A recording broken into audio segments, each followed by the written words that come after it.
Hello and welcome to the AVForums podcast for Monday, the 1st of August. Joining me for this edition are news editor Mark Hodgkinson. Did you know your hand is blue? Audio reviewer Ed Selley. Hippie, you think everything is a conspiracy. And Mark Botwright. Sniff something? Right, so it's almost the Olympics. They start on Friday. Are we excited? I love the Olympics. I love the Olympics, but it's in the middle of the night. That's the problem. It's not so bad for Brazil, isn't it? It's about 2 hours different. No, not 2 hours, about 4 hours difference. Like all the major athletics finals are like 2 in the morning. Yeah, because they're always in the evening, aren't they? Which is going to be really late for us. I mean, to be honest, though, I've got to be honest. What makes the Olympics a joy for me is not the track and field stuff. That's great. Good track and field's great track and field. But it's, seated air rifle and all the other sports that never see any coverage at all except for these 4-year windows into these, extraordinary little worlds. And yeah, I always like that more than anything else. But I am weird, so I'm not expecting that to be a majority view. There isn't going to be much real sport, though, is there? It's track and field and it's games, really, isn't it? Yeah. It's the big boys' version of the school games. If they had thrown a hacky sack into a bucket and they could monetize it, it would be there. I'd probably watch that, to be honest. And I have to say, Ed, you will watch anything. Let's be honest. A really high caliber egg and spoon race. Well, when you watch what's the cycling one where they chase each other? The Pursuit. That's fantastic to watch.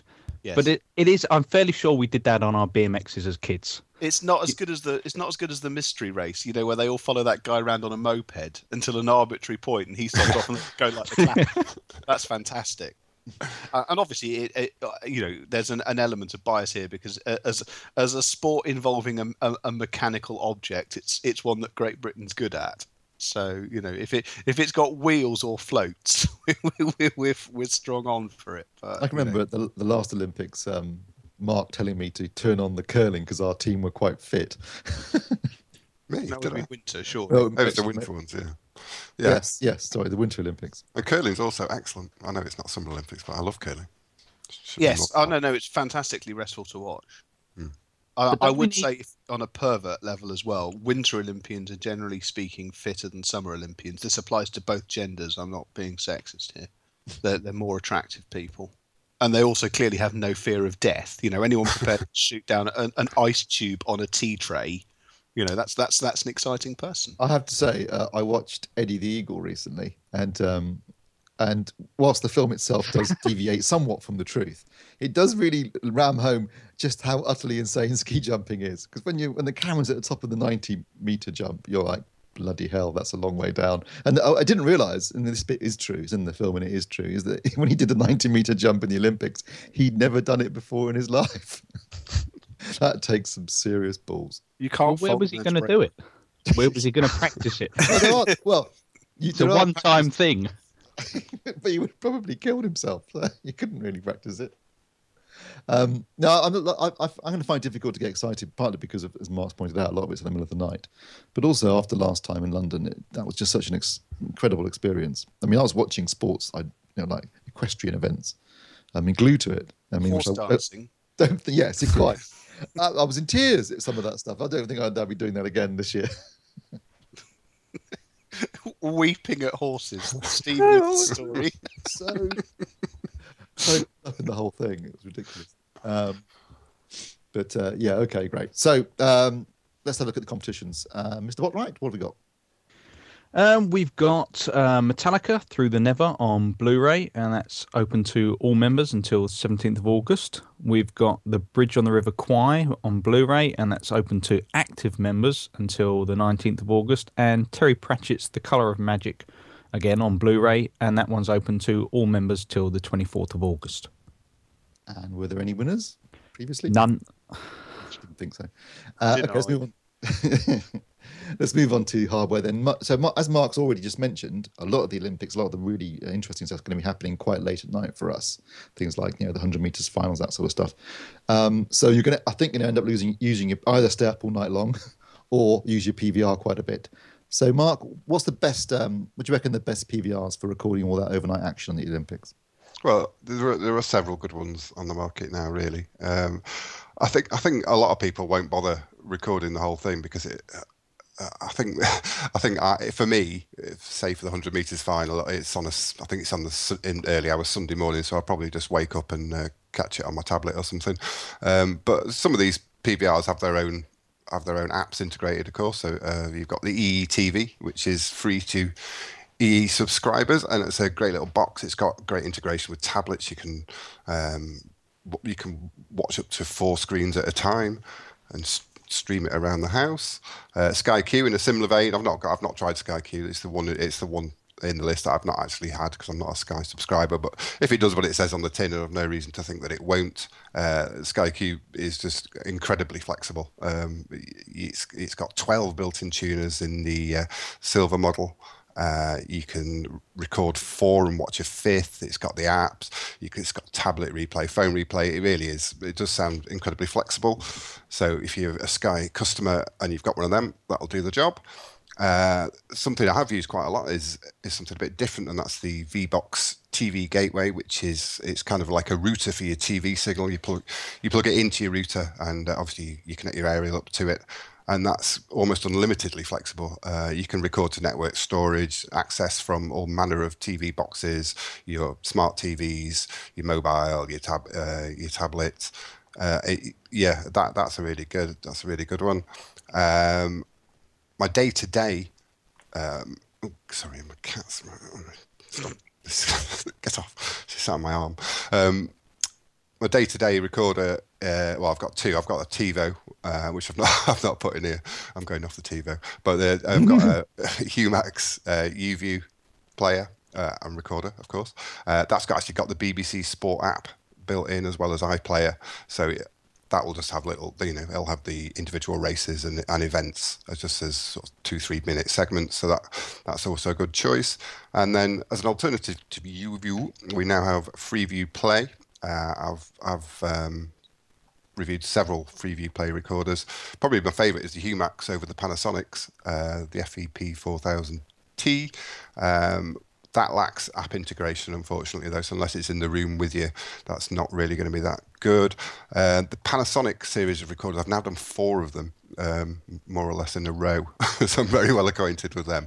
And they've got a feature called TV Anywhere, which until the 4th one of them wasn't working at all. TV Anywhere basically lets you access the contents of the hard drive via a mobile app. And it wasn't working in the slightest. I've spent hours and hours trying to get it to work. And then with this 4th one, there's a software update, bang, it works straight away. So that allows you to stream to your tablet or phone through an app, anything on the hard drive. So that's also a good choice. You don't even have to get out of bed to watch. And that's it. So presumably, you'll have to just record like the coverage from beginning to end, and then that's it. Yeah, that is find the bit you actually want to watch. It would be a very precise recorder that could just say, "Here's the 10 seconds of the 100 meters final." Exactly. That's where the BBC Sport player comes into play, because that will exactly have that. You'll be able to access the individual races as 2 minute, 3 minute, however long they take, little morsels, as it were. And quite a lot of them have the BBC Sport app. UV certainly does. The Panasonics do. I think EETV does as well. No idea about Sky. Okay, excellent. Thank you, Mark. So the rest of you guys, you're going to be recording stuff and watch it the next day, or just going to watch the highlights? I'll record bits and bobs. I'm going to be interested to see what happens with coverage again. I mean, I don't know if you recall last year. I don't know if it was simply limited to Sky, but BBC opened up about 10 extra channels buried down the Sky. They've not announced that this year. I think that was just especially for London. I mean, because they were the broadcaster, right? So they were really showing off what they could do. That was 3D and everything back then. Superb. I mean, in so much as, if you wanted uninterrupted weightlifting coverage, although there was the obvious 10-second lag on the weightlifting coverage, that was absolutely fantastic. And if any sort of form of that happens again, yes, I'll be picking out bits and bobs that I absolutely. I mean, for whatever reason, I mean, I'm sort of keen on it, but as someone that used to do a bit of archery, my wife loves the archery, so yeah, chances are would record big chunks of that and so on and so forth. So I mean, I'll be using it, but I mean, I'm afraid I'm pretty boring in this regard. I'll just be using the Sky Plus, the Sky HD box, and just going for it that way. What about you, Mark? To be honest, I tend to find with stuff like the Olympics, I like to kind of discover it in a more kind of organic fashion. You're just kind of channel flipping, and then you find some kind of event that you've never seen before or something, or you suddenly get into like the handball or something like that, and then you become an instant expert. Rather than kind of, if I were to kind of decide what I wanted to record beforehand, then it would probably be just the kind of standard boring ones, like the, you know, your 100-meter finals, and maybe, you know, as Ed said, stuff like the weightlifting or something like that. But I find the kind of, the joy of something like the Olympics is it's so varied in nature that you can't really decide exactly what it is that you want to record. So, you know, you just kind of discover things naturally. I've got to admit, I should probably not watch very much of it. Unlike last time when I was glued to the TV and watched loads and loads of the coverage. But the one I probably made the exception for is beach volleyball, which will actually take place on a beach for once, which would be a nice change. But will it be one with rocks? You should put it on Brighton Beach. Well, yeah, it would be like, or Western-super-Mare, which is just mud. We should have done that when we had the Olympics. You're in our country now. You're on the beach. Let's see some of those dives. Can I just point out, I meant the women's beach volleyball rather than the men's, which would look like a scene out of Top Gun. Otherwise, well, I don't know. Playing with the boys. I thought you were very equal opportunities. I have to say, one of the other sports that very rarely gets a look in any other time, but does crop up for Olympic coverage, is synchronized swimming, which is one of those ones where everyone that does it looks like a complete pillock, but you actually look at the requirements involved, and it's brutal. Oh yeah, absolutely incredible skills, and you need to have lungs the size of a hanger, and the sort of core body strength you associate with bloody Jason Statham. Although that's ironic, not perhaps a coincidence, considering he used to be a diver. But yeah, I love that. I mean, that's just bonkers, and I'm just waiting for someone to take a step out of the usual musical choices and do something really bizarre, you know, like Fatboy Slim or something. I like to watch every time the Olympics come around. The first thing I think is just how tiny have they made the high jumpers trunks, because they seem to get smaller and smaller each year. I mean, that's for aerodynamics, Steve. So that's what they say. But come on, seriously, I mean, Tom Daly's walking around in what? It's a fairly camp sport. Strategically placed fig leaf these days, isn't it? Well, that said, after complaints from both genders, the follow cam doesn't run live now, you know, where it follows all the way into the water. Subscription channel. Well, it was capturing an awful lot of costume slippage, so it now only runs on the replay once they've established that, you know, moral decency is maintained. What about the golf then? That was the first time this Olympics, I believe, and no golfers are going. So. Well, yeah, 4 of the world's top 5 aren't playing. I think that's right. Rory McIlroy came out before the British Open and stated it was basically a waste of time, and he's of no interest whatsoever. But made the excuse it was the Zika virus that was stopping him. But given his start in the USPGA yesterday, he might have been better going to the Olympics. They should send Adam Sandler. He could win. Gilmore. Right, okay, that's enough of the Olympics, I think. Let's move on to some game news, because Mark, seems like Nintendo, like buses, nothing for ages, then along comes loads of news all at the same time, and we've got some more, haven't we? Yes, well, news, unconfirmed reports, obviously nothing official yet. But as we're getting towards, people are expecting something about the Nintendo NX sometime around September, probably. That's kind of likely timescale for a reveal. And then giving them about 6 months to build hype. So they're kind of in that period now where you would expect them to be in negotiations with retail partners and stuff like that. And things will start leaking out. This came, Eurogamer had a report that it looks like the NX will be some kind of handheld console hybrid. It's depending on your stance on this, it's either the least or the most surprising news ever, given that this is pretty much what a lot of people were saying it would be for kind of the last couple of years. With cartridges, so no backwards compatibility either. It's interesting in so much as it seems to be a hybrid, but it's a handheld form factor. Can you just explain what you mean by hybrid for those of us who haven't been paying attention, frankly? Right. Well, again, this is another kind of bone of contention with some people, because hybrid, in its strictest sense, you could say that it's just anything that takes the functions of two things and combines them. But in the kind of modern day and age, that could be virtually all technology. You've got so much overlap. If you were drawing a kind of Venn diagram of everything you had, the amount of things that would have like, a Netflix app on it would be right in the center. But in general, it means for this, I think most people have taken it to mean it combines both the handheld console and the home console. Ergo, you can take one on the go and it will function exactly as, say, your Nintendo 3DS would. When you're at home, though, it will function similar to just any other home console would. So it's really just combining the two form factors in one. So this report shows it as having a screen, cartridges, so take it away, play it on the bus, that kind of thing. When you get home, it's supposed to sit in a little dock, which will be a TV out and will charge it, so you can play it on your screen. But the interesting point is the idea of two detachable controllers that bookend supposedly the screen. That's what Eurogame's little kind of mock-up was, based on the information they had.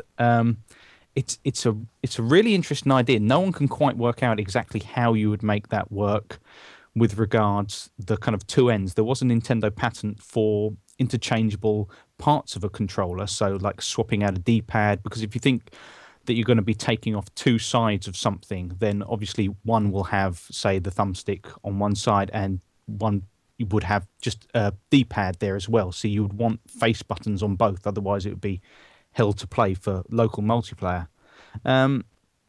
It seems like the kind of report that ultimately there's still a lot of detail we've yet to see. But Wall Street Journal ran with kind of something similar in that it would probably play Nintendo's mobile games, which sounds like a smart move considering what that's generally done to their share prices. I found, should we say, the kind of more surprising little news tidbit came from MCV, who said that it was expected to be cheaper than many expected, which it seems like they're kind of heading back towards that idea of the Wii, which is kind of affordable, give people some kind of an interesting hook that other console makers aren't doing, but also hit that mass market appeal. So it's not necessarily going to grab every kind of lapsed Nintendo gamer, but if you offered someone something that could play, titles comparable, slightly better than, say, the Wii U on a handheld, take that with you somewhere and then come home and be playing the same game and just pick up where you left off, it's a pretty big selling point, I think. I'm surprised that given the staggering success of Pokemon Go, that they're still pursuing the hardware route when it looks like there's some serious money to be made in just selling software to a mobile phone. So if you're going to do mobile gaming, do it on your phone. But if you can do both, surely it's even better. And if you can play those mobile games on their own console as well as I don't know, are people still playing on handheld consoles? Because, whenever I'm on public transport, everyone's just playing on their phones. For Nintendo, that's pretty much their main market right now. Because, I mean, in terms of sales, 3DS is, I think that's somewhere around like about 60 million that's finally managed. The Wii U is probably about 12, I think it is, million. And Nintendo obviously still very big in Japan. In Japan, it's the home console market that's receding, and handheld, everyone's still, there's kind of like this overlap now where it's I think long-term forecasts are very much that at some point the dedicated handheld console will just kind of disappear. It's kind of a matter of time. It might exist in some form, but a little bit like the idea of having a kind of a huge hi-fi system that will dominate your living room, just it slowly gets swallowed up by other devices. So for Nintendo, this almost seems like just kind of receding slightly from one market and kind of creating a more powerful handheld. So you get both the benefits of a more powerful Nintendo handheld, a more conservatively powered home console, which means that they can put it out at a reasonable price, fingers crossed. Well, if the rumours about it being the NVIDIA Tegra X1 processor are true, then it's comparable to the Shield Android TV, which I got a code for Borderlands 2 last week for trial, and that looks amazing. It's definitely above 360 standard. I played it on there, and you can pick up a Shield Android TV, 119 quid. So And it's well known that they've got a shitload of these chips lying around because they've not managed to sell them to anyone else. So I imagine Nintendo's struck a really good deal if that proves to be the case. But it's a very powerful little processor, 1080p, no problem at 60 frames per second. So it all adds up to me. These rumours. It adds up, but on the other hand, it does kind of fall into that in between place of particularly for kind of Western console lovers of it being not powerful enough. People expect that kind of leap for a dedicated home console. So unless you're kind of really into handhelds, it potentially could be almost in between, kind of slightly helpful for everyone, but really pleasing no one. For people like me, if you still own a kind of Nintendo handheld and you've been waiting for something like this, then this is absolute kind of manna from heaven. The idea of playing the next Zelda just on a handheld and then I can just kind of dock it. It seems perfect. Just wait till they release the new Mario Karts and everyone will buy it anyway, won't they? That tends to be what happens. So you think it's in danger? Just don't get it. Sorry, it's a rant for another time. But Mario Kart, the most overrated game. Full stop. Just the way that people go dewy-eyed about it. It's a racing game for people that hate racing. Oh, shut up. Yeah, shut up, Ed. Go back in your box now. So you think it might be in danger of being a jack of all trades and a master of none, effectively, Mark? Yes, but again, I feel like there's some, there's some massive detail that we're not yet seeing. The fact that Satoru Iwata kind of spoke about potentially there being kind of multiple devices in the NX family. At various points, NX has been used as kind of like a verb, as a noun, as kind of everything to describe all ideas of Nintendo's gaming strategy going forward. So there's, if the devil's in the detail, we just haven't yet seen all of it yet. But I think it gives us a reasonable idea, and I've always kind of felt that the hopes that Nintendo were going to release something, big that was going to compete with a PlayStation 4, or even PlayStation 4 Neo or something like that in graphical terms, they're receding from that. They're not going in a toe-to-toe, kind of race with these big manufacturers who are looking for more powerful evolutions. The greatest success, you look at the Wii, it just grabbed that mass market appeal. There are lots of people who have absolutely no idea what the general level of kind of top level graphics are these days, whether 4K gaming isn't going to appeal to them. They want to be able to play their Marios. They want to be able to play, the Mario Karts. They want to be able to play also all of those Japanese third-party titles that tend to go towards Nintendo handhelds as well. Lots of things like JRPGs and lots of more niche titles that don't tend to end up on home consoles. To be able to play all them on a handheld that also plays on your screen at home, I think they could definitely be onto something. Okay, great. Well, I'm sure we'll come back to this once it gets officially announced. Moving on to some TV reviews, rather. In the case, it's me. I've just been reviewing the Panasonic TX50DX802. The review's already up on the site, so I'll keep this relatively brief. It's kind of their mid-tier product. It sits just below the DX902, which is the flagship model. I think if you're looking for picture performance, if that's your key criteria and you want to buy a Panasonic, then get the DX902. It's by far and away the better TV. The DX802 is very much a lifestyle product. It's been designed in conjunction with an Italian designer, and it has this kind of rather unusual easel-style frame. And it's very much a Marmite design. I think you're either going to love it or you're going to hate it. I know that Phil thought it was very attractive. My wife thought it was hideous. So I think it's going to be one or the other. I don't think there's going to be too many people sitting in the middle here. And you are kind of paying for that because it comes with this easel-style frame and also a separate soundbar. And that's really where some of the cost is going. So if what you want is picture quality rather than design, you're probably better off just looking at the DX750, which performs very similar. I do think the DX802 is slightly better. I think the local dimming in particular is definitely better on that than it is on the 750. Obviously, it's also got THX certification. So it's a good, solid performer, but it's not. I wouldn't say it's spectacular. It's just solid, and you are, to a certain extent, paying for the design. So if that's something that appeals, then obviously go for it. If not, one good thing you can do, although this is kind of counterintuitive, is because you can remove it completely from the frame, and the soundbar is also can be detached. You can use the TV as a straightforward panel. It's just a monitor basically, and just have it wall mounted and then use your own sound solution. So you can do that, but that means you are throwing away effectively what you're paying for. So it's counterintuitive.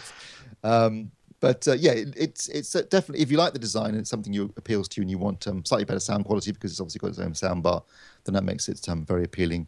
However, if you're very much focused on picture quality, then I would definitely look at the DX902 instead. Although obviously the only problem there is you are limited in terms of screen sizes. That comes at 58 and 65 inches. So if you're looking for a smaller size TV, then the 802 might be better for you. Although, as I say, you might want to save yourself a few quid and look at the 750 as well. One interesting thing, though, this applies to all their TVs, not just the 802.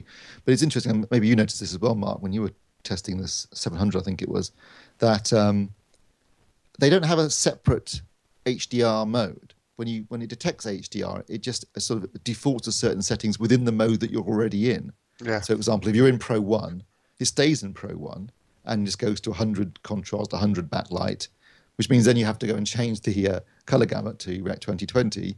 And also, it means it's still using the Pro 1 white balance settings. So I think I come to the conclusion, if you're going to set up these TVs to handle, say, day, night, and HDR, what I would do would be use Pro 1 for HDR, Pro 2 for night, and then the True Cinema mode as a daytime setting. Because that way you can calibrate the grayscale a little bit on the it's a similar, on the HDR. You're in a similar boat with the Sonys as well. Yes. They do a similar thing, don't they? So you have to, if you need 3 modes, then you're going to have to use one of the other picture modes other than the most accurate out of box. So yeah, it doesn't really matter for a daytime mode too much, does it really? Let's be honest. No. But what does mean, and this is something that might appeal to gamers, is obviously you can have a calibrated HDR mode, and you can also then turn on game mode and reduce the input lag a bit more. So if we do start getting HDR games, that could be something that could be useful for gamers who are maybe buying either a Sony or a, well, no, definitely not Sony instead, but definitely on the Panasonics, because the game mode isn't actually a mode, but something you engage or turn on and off. So it could be quite handy for that. Yeah. Okay, great. Let's move on to something we haven't had for a bit now, sound advice. Ed, what are we talking about this month? This month, it is all about the different source options available to you as someone setting up a hi-fi system for the first time. I have done my best to objectively look at all of the commonly used sources available to you at the time. When I say commonly used, this means that I haven't discussed the idiosyncrasies of reel-to-reel tape, or cassette, or indeed Edison's wax cylinder. We've left those ones alone for the specialists. So we've had a look through compact disc, computer audio, and then separate to computer audio, streaming audio, and finally vinyl. So we've gone through the options. I've looked at the pros and cons involved in all of those things, and hopefully you can have a look at this fairly, down the line, unemotional sort of take on all of the formats and just work out which one is likely to see you best. And it really is important to look at these things objectively, because you might be sort of taken in by the romance of vinyl, but if you actually end up finding it a complete faff and that the media is heartbreakingly expensive, and both of those things are indisputably true, you won't end up using it. You'll have sunk money into something that you just aren't getting the use out of. I do always like your write-ups on vinyl, because it comes across almost like an apologetic addict trying to put someone off. I have to say that yes, there's indisputably an element of that. There is, I just feel it comes across as elitist to say it, but unless you're prepared to throw down a significant sum of money, far more than it costs to get any of the other source options available to you up and running, unless you're prepared to put in a fair amount of time, money, and sheer perseverance, it simply isn't ever going to deliver what you what people sort of get all hyped up about. And that in turn leads to a sense of disappointment, and that actually then in turn ultimately harms the format. So I do still have naked self-interest in heart where I'm telling you, don't bother unless you really want to step up and take it sort of seriously. I mean, I would say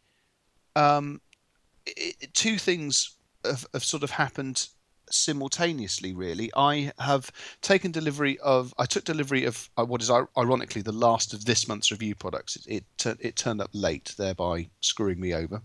Excuses. Whatever. Yeah, all right. That's an all-in-one system, hi-fi system. It needs speakers attached to it from Sim Audio, the Canadian people, and that's about £2,000, and it's just ridiculously good.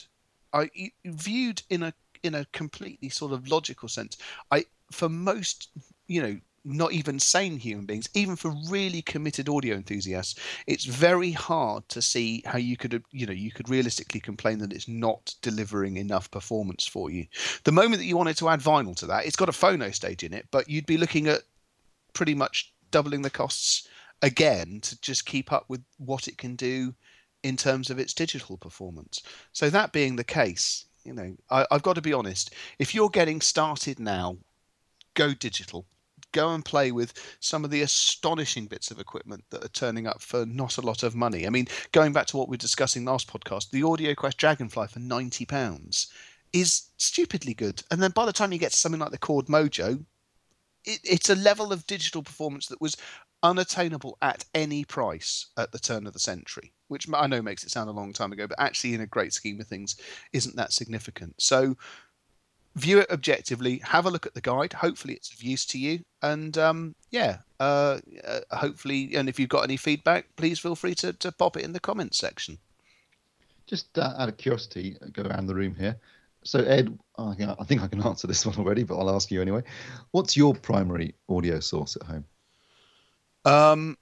It's an almost exact split between a network streamer and a turntable. Yeah. Okay. And Mr. Botwright? Anything that I pop Spotify on, or generally I tend to just use a little MP3 player with whatever pair of headphones I haven't broken at the time. And Hodge? Mostly I listen to music when I'm working, so it's my PC hooked up with some Bluetooth speakers, but also media streaming boxes running Tidal either through Android or through Kodi. Yeah, I mean, I still do buy CDs, although a lot less than I ever used to. But it's rare that I pop them in the CD player and actually listen to them. I usually just rip them and then listen to them, stream them around the room. But I have started, I've noticed a lot more. I'm using Tidal a lot more than I ever used to. And to a certain extent, Apple Music, just because it's convenient. Which means that my CD purchases have basically plummeted to almost nothing, apart from the few bands I'm obsessed with, where I have to have everything that they release, even though I almost never listen to any of it. Even though you're nearly 50. I know, seriously, if Manic's put a new album out, I'll go and buy that. If Suede put a new album out, I'll go and buy that. I mean, Night Thoughts was okay, but I've listened to it twice and stuff. But I mean, it's lucky for me that Bowie's now dead, because it's saving me money, because I would buy anything Bowie did, anything Bowie put out, even if I didn't necessarily listen to it very often. You weren't asked to make a speech at the funeral, were you? No. Oh no! Listen, when Bowie died, I genuinely cried. I was in absolute tears. Gutted. That was without doubt the most affecting for me personally, death that I'm not personally related to, but celebrity death ever. I wept like a child.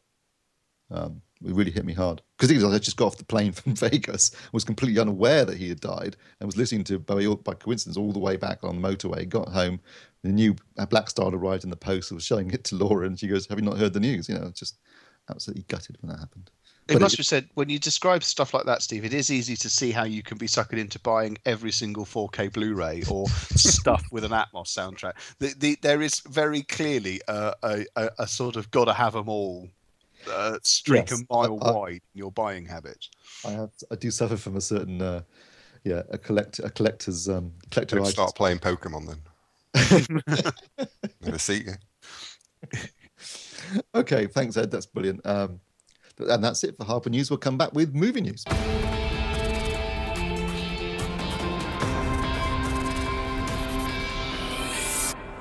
Right, films opening this Friday. One big opening this week, basically. Suicide Squad, the new DC Warner's film, based upon their DC comic line. Interesting. So I was not really aware of Suicide Squad before the film was announced. Mark, are you familiar with Suicide Squad? No, I'm not really. I'm afraid I can't really bring much. Read the odd thing, kind of Batman, obviously. Obviously, lots of these characters kind of flit in and out of that, but beyond a kind of passing knowledge of the odd character, no, not really. Yeah, okay. I mean, it looks like a kind of superhero dirty dozen, basically. I mean, a bunch of villains that have been assembled as a squad, who if they die or can be disavowed if anything goes wrong, and that's the general idea behind it. Hence the name Suicide Squad. Includes characters. I mean, I do know some of the characters in it, like Harley Quinn. I've certainly heard of, and I know that Ben Affleck will be appearing in it as Batman, and also we've got Jared Leto's version of the Joker, which certainly looks like a very different take from previous versions. And if I had one major complaint about the previous two DC movies, Man of Steel and Batman vs Superman, is that they were not exactly a laugh a minute. They're really heavy and dark, and the trailers at least make Suicide Squad look like it's going to be a lot more fun, funnier, more action packed, but a lot more fun basically. And that's something that's really missing. It does look DC from the trailers that a lot of that amusing sort of it seems to be leaning very heavily on Margot Robbie's Harley Quinn to supply that. It doesn't look like anyone else is particularly laughing it up. But yeah, I agree with you. It does look a bit less morose. I thought it looked kind of like a kind of, how do you play a trailer safe? Put them kind of, if you have a kind of photogenic female, put her front and center for the trailer, throw in the odd laugh, that kind of thing. It looks interesting. I'll give them that. At least they're varying their output now, that it's not just something horribly dark. I'm not entirely sold on some of the casting yet. Will Smith, I don't buy him as either a bad guy or even an anti-hero figure. I'm afraid, to me, he's still kind of the quipping, he's a good guy. He's kind of stuck in that mold in my head. And Jared Leto's Joker, I'm still not sure about that. It still kind of grates with me a bit. I'm always worried at the sight of any film that's got Jai Courtney in it, because he can't act a toffee. So he's just basically in a charisma-free zone, and but hopefully the charisma of some of the other actors in it will compensate for that. I still think it's going to be interesting. I'm definitely going to go and see it when it opens, if only because it's not something I'm familiar with. It does look like it'll be interesting in the trailers, and it should be a good laugh. I'm just slightly worried that they've looked at the box office returns for Deadpool and thought, blimey, that's what we want. We need to put lots of violence and jokes in there, and that's going to get us more box office. But it's interesting that in the States it's rated PG-13, but in the UK it's rated 15 certificate.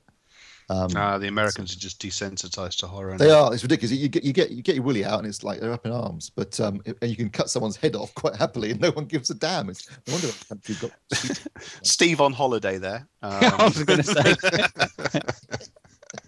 But there is a strange Puritan attitude towards sex in America, but it's yes. very laissez-faire attitude towards extreme violence, which I think when you look at American society, you can see where maybe they're going wrong. Bit more, make love, less war, and maybe things will be better. Anyway, that's Suicide Squad that opens on Friday. Blu-ray releases this week. Perhaps almost certainly not coincidentally. On Monday, we've got Batman vs Superman: Dawn of Justice extended cut arriving on Blu-ray and Ultra HD Blu-ray. One thing I do remember people saying about the cinematic releases, it was too short. Yeah. This is now 3 hours long. Now, I haven't had a chance to watch it. I have got the disc. I haven't had a chance to watch it yet. 3 hours, that's a long old haul for a superhero movie. And interestingly, again, this is in reverse to Suicide Squad. The 3 hour extended cut is rated R in the States, but still just a 12A in this country. So I don't think it's quite as violent as they're claiming it is. The British censors didn't sit all the way through it. They couldn't be arsed. Yeah. Oh no. 12A. There usually are people, though. I mean, if people like the source material, then they will want the extended cut, because just purely for the sake of the kind of canon of it all, and wanting to see everything in there. When you think of like the complete version of Watchmen with Tales from the Black Freighter involved, there's probably a lot in this story that should we say fans of the comics would want to see. I think, in defense of the longer cut of this film, given how much they were cramming into it as it was in terms of trying to jumpstart an entire franchise with a single film, it actually probably needed to be longer. There were bits that just didn't make a lot of sense to me watching it the first time at the cinema. And I'm hoping that this longer cut will actually fill in a few blanks and make it a bit more understandable and hopefully set up the universe better. So, it's just, you could say, why are they making it even longer? But like I said, when I saw the film, I didn't actually think it was that bad. There were bits of it I thought were really good. I definitely think Ben Affleck's fantastic as Batman, which is making me even more excited about Suicide Squad because he's in that too. There were elements I didn't like, but I thought overall Zack Snyder actually delivered some really cracking action in it.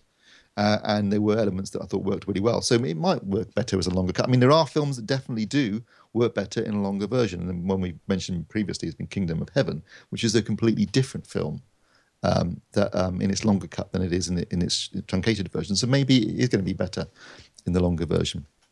We'll see. I know a lot of the scenes that have been added in are not action. They are actually, I mean, some of it's a bit more violence in some of the scenes, but basically they are, well, an entire character gets added in that was missing before, played by Gina Malone. And there's more stuff involving Lex Luthor. So hopefully it'll explain a bit more. I mean, it may not save the film, but it might make it slightly better. Also coming out this week, we have Hardcore Henry, a film that's shot entirely from point of view. I've only seen the trailer, which was more than enough. I guess if you're a big first-person shooter player, you might like this, but I kind of find the idea of a completely POV movie to be really, really difficult to watch. I don't like the sound of that at all. No, I just find it just feels like it's going to be draining to sit through it and just constantly having it being POV. I mean, I'm sure it's very clever, shooting it can't have been easy, but if you stick some GoPros on, and that's it, isn't it? Yeah, well, I think that's basically what it done. But it just doesn't appeal at all. But I mean, yeah, the idea of making it single take. I've seen some of the clips, and obviously the action is all in one take, or it looks like it's in a single take, and it is very fluid and very. I mean, it's impressive in terms of what they've done and how they've done it. But sitting through that for an hour and a half just sounds awful. Anyone else fancy it? I think I'd get motion sickness. Yeah, probably would. That's what I think. I think I'll pass personally. It's one of those things. Do you know what? As and when it lurches onto Netflix or Sky Cinema or whatever, depending on how slow my evening is, I might give it a whirl. But I don't think I'll hand over money specifically for it. Unless it comes out on Ultra HD Blu-ray, in which case I'll have no. It's just like, oh god, and then you do it. Luckily, it isn't. Although this week I did get Batman vs Superman, Man of Steel, and Watchmen all on Ultra HD Blu-ray. So segueing seamlessly into Ultra HD Blu-ray roundup.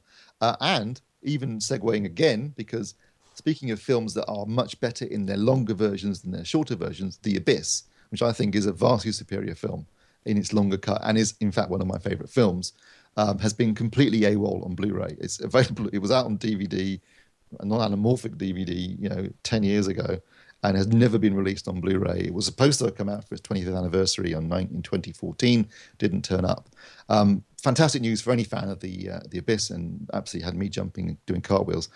James Cameron was at Comic-Con at the weekend. He was there for a number of reasons. He was there talking about, I can't believe it, but it's the 30th anniversary of Aliens, 30 years. So there's a 30th anniversary Blu-ray coming out of that. They're about to release in October Terminator 2 in 3D. They've done a 3D post-conversion of that, which he was talking about. And he was talking about Avatar and the fact that they're doing 3 sequels. But he also mentioned that they've done a Wetgate 4K scan of the original camera negative of The Abyss. And to quote Cameron directly, it's going to look insanely good. And we're going an authoring pass in the DI for both Blu-ray and for HDR at the same time. And they said you can expect to see it early next year. So it looks like... What is a Wetgate? They literally they run the film, the negative, through a fluid. So the fluid's sitting above the film, and then they scan it through the liquid. And the liquid actually kind of removes the fine damages on the print. So like, little cuts and scratches and stuff, it removes them. Oh. They did that considering the whole breathing. Yeah.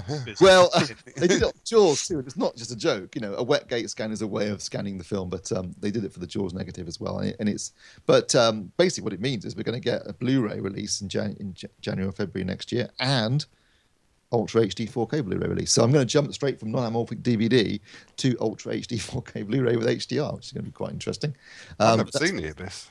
I think I have seen it once last century. I've not seen it since then. I don't think I've ever seen the full cut Yeah. No, seriously, if you haven't seen it, I recommend it. It is a really, really good film. It's got some fantastic scenes. It's got a great cast. It's Cameron. I mean, he shot it, underwater for real, and it was one. It's generally regarded as one of the toughest shoots in film history. But the results are on screen and worth checking out if you have not seen it. So great news from that. In terms of other Ultra HD Blu-ray news, there's been a couple of announcements for September releases. Everest from Universal is coming out on Ultra HD Blu-ray, plus Warcraft is coming out on Ultra HD Blu-ray. And as I mentioned, we should be getting The Abyss sometime in the new year. So that's fantastic news. Moving on to Comic-Con in general. Did anyone follow the coverage of Comic-Con? I didn't. No. I looked at the trailers. Yeah, that's what I did. Like Monday morning, I woke up, forgot it had been on at the weekend, and there was like this trailer dump of so many trailers had been released over that weekend. And some of them were quite interesting. They had some scenes from Justice League, the new DC movie that's going to be following up from Batman vs Superman, and that looked quite interesting because they were clearly trying to lighten the tone of it. There was some really good stuff with the Flash in that. And they had the full trailer for Wonder Woman, which I've got to say looked pretty good too. That's kind of interesting. Set during the First World War as well, so different take on that. So that's interesting. What else they have? They had the new trailer for Doctor Strange, which looked very trippy.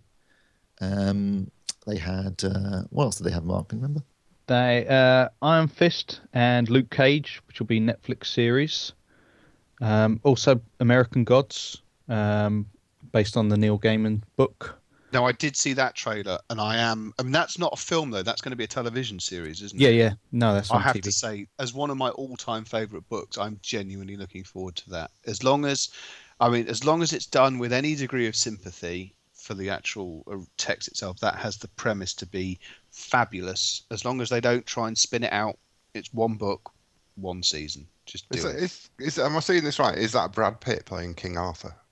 No, that's not Brad Pitt. Who is it? That is Charlie Hunnam.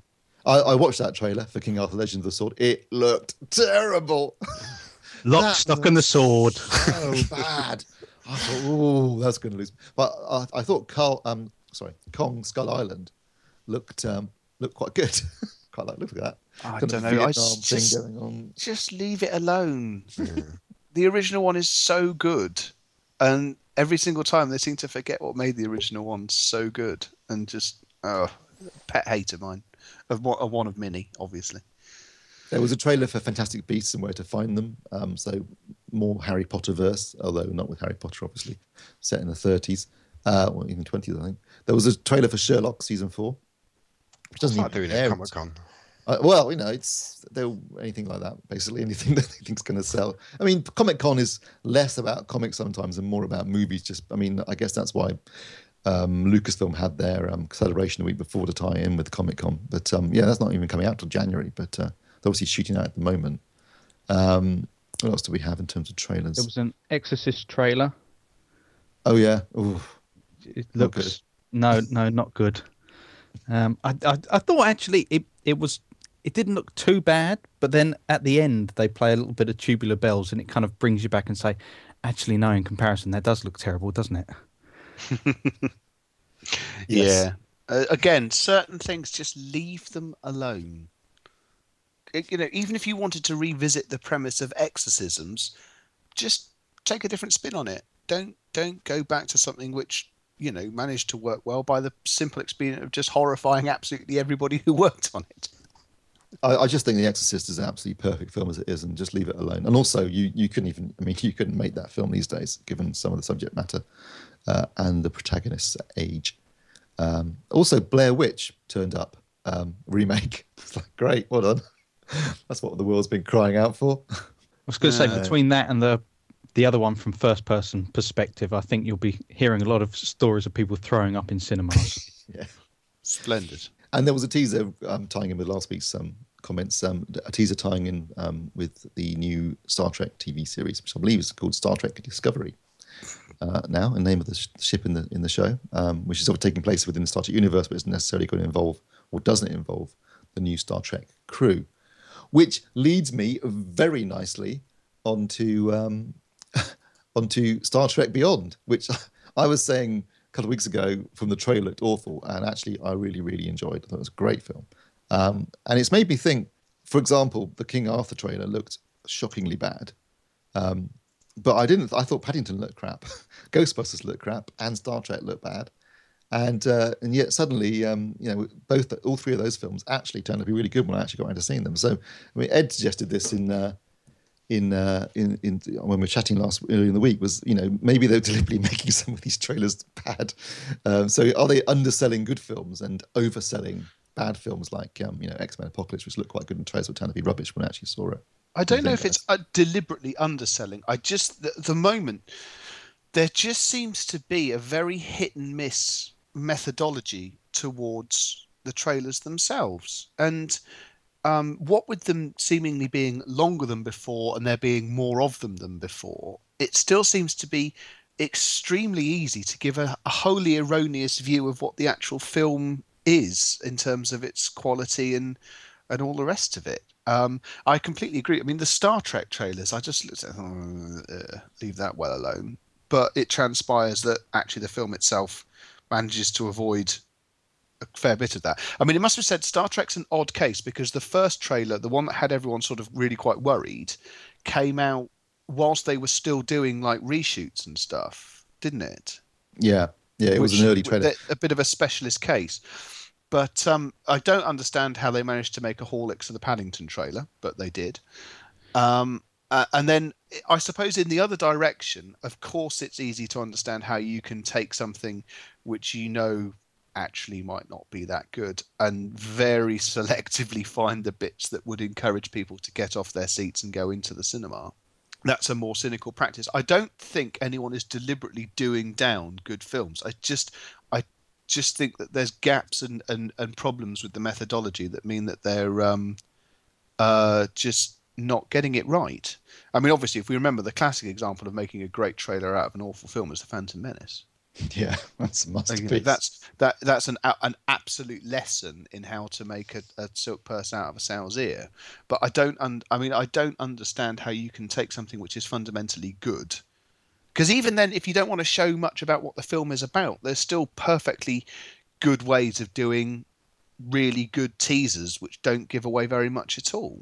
But don't you think now we're kind of at the stage where, like, a teaser is kind of just gives that kind of first taste of something, and so that's kind of taken the place of what the trailer would be. So rather than having like a reasonable length trailer, you've now got the teaser first, and then you just seem to they kind of blow their load with like a 3-minute all out with here are the best bits of the film. I agree, which is why I very rarely watch them. I have to say I like teasers, and then I'll leave it alone. I'll basically decide on the premise of the teaser if I want to go anywhere near it.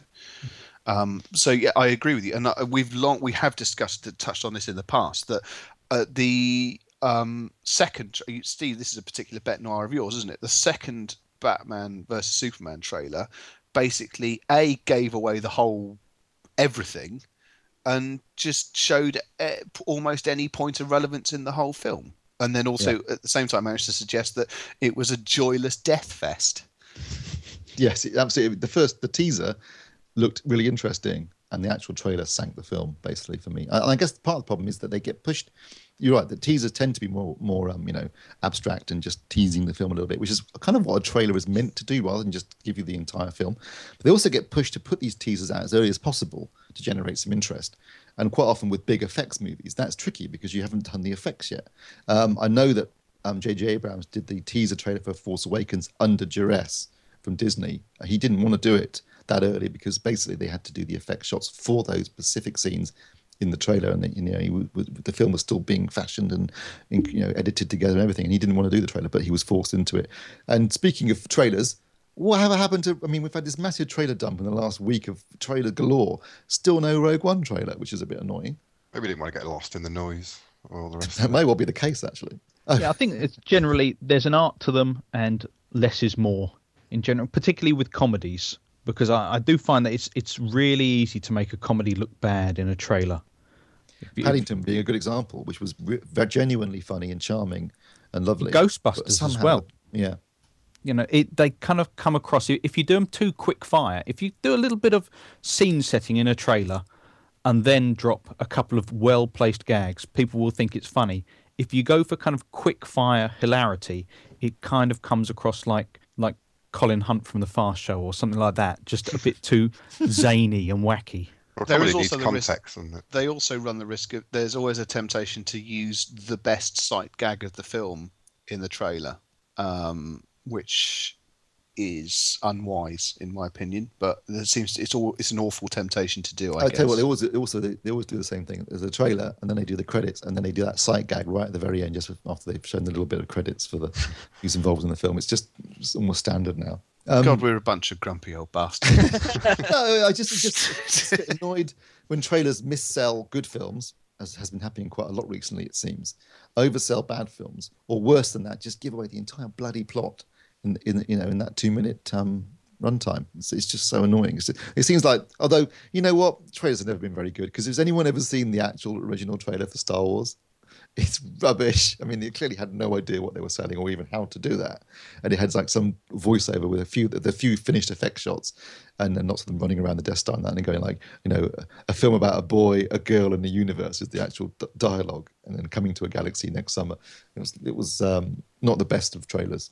By the same token, have you ever seen the trailer for the original Maniac Cop, which it clearly was done in about 15 minutes by people who wanted to go home, but they do nonetheless. I mean, I've seen Maniac Cop. It's an awful good film, or sorry, it's a good dreadful film if you like.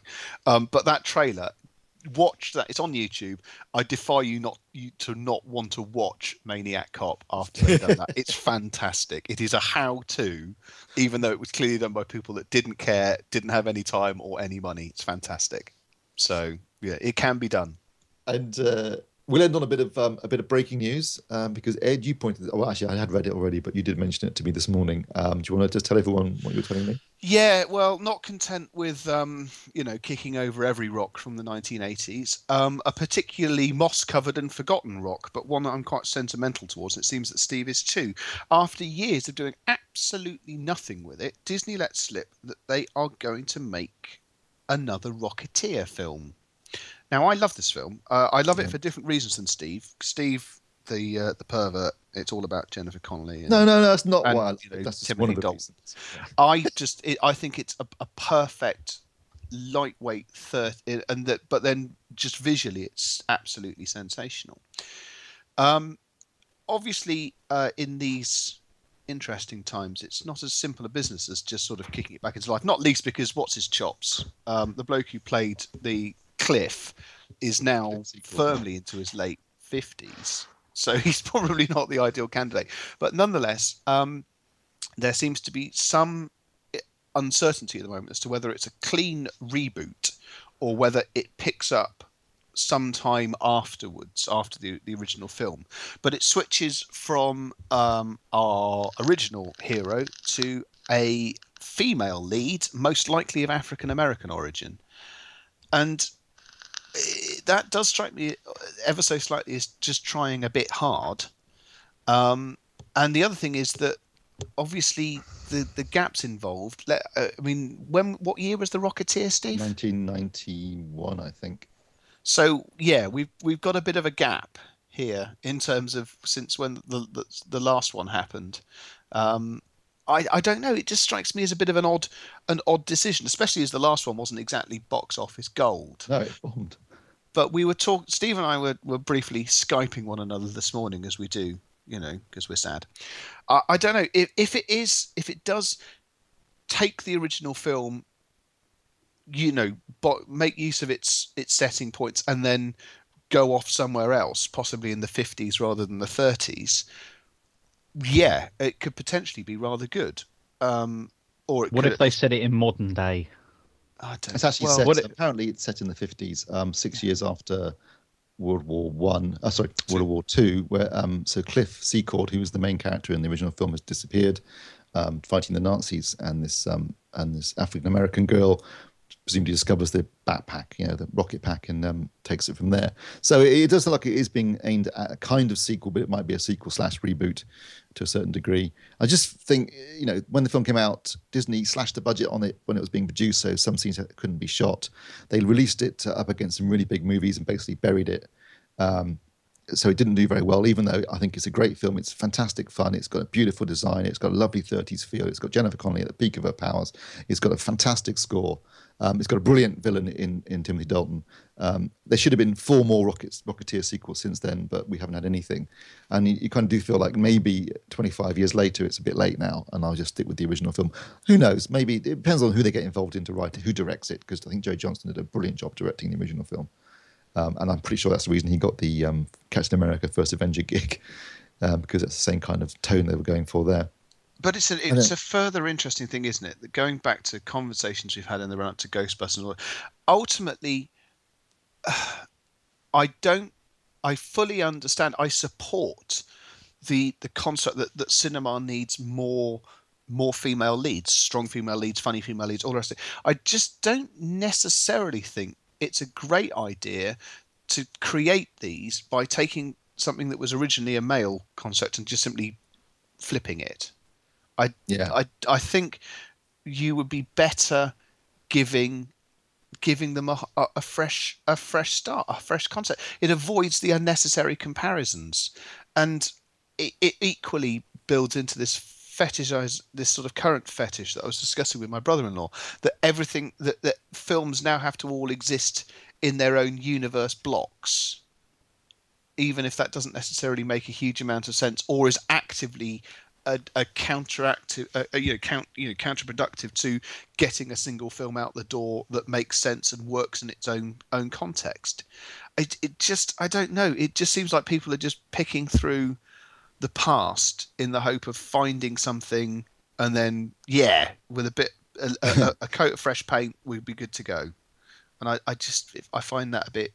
I find it both lazy, and I think it actually also often works to the detriment of the originals as well. And it doesn't do the new actors and actresses, trying to make a decent fist of this other work any favors at all.